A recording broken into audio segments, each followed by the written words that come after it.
महाराष्ट्र संघटित गुन्हेगारी नियंत्रण अधिनियम 1999 सुधारणा करणारे जे विधेयक आपल्या राज्याचे मुख्यमंत्री माननीय आमदार देवेंद्रजी फडणवीस साहेब व सरकारने आणलं याबद्दल मी सरकारचं अभिनंदन करतो। अध्यक्ष महोदय, मी कोणतीही प्रस्तावना न करता टू द पॉइंट दोन मुद्दे या ठिकाणी मांडतो।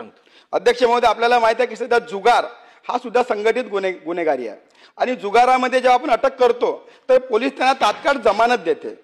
सुप्रीम कोर्टाच्या आदेशाप्रमाणे ज्या गुन्ह्यांमध्ये 7 वर्षे शिक्षा नाही त्या गुन्ह्यांमध्ये आपल्याला अटक करता येत नाही।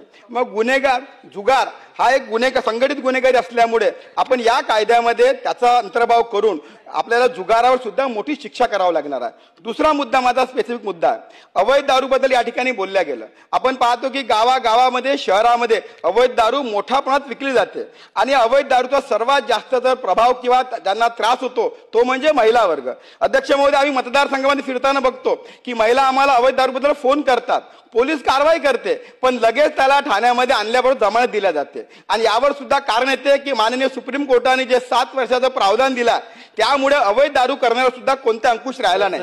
आपण त्याला पोलीस स्टेशनला आणतो, तो घरी जातो आणि लगेच अवैध दारू विकते आणि अवैध दारू हा सुद्धा संघटित गुन्हेगारी असल्यामुळे माझी आपल्याला विनंती आहे स्पेसिफिक एक तर जे सध्या दारूमध्ये जे जमानत द्यायचं प्रोव्हिजन आहे त्या कायद्यामध्ये आपल्या सरकारने बदल करावा आणि जुगाराच्या संदर्भात सुद्धा सध्याचे जे नियम आहे त्यात बदल करून त्याच्या शिक्षाचं जर प्रावधान दिलं तर निश्चितच या ठिकाणी संघटित गुन्हेगारी थांबवण्याकरता मदत होईल। खूप खूप धन्यवाद।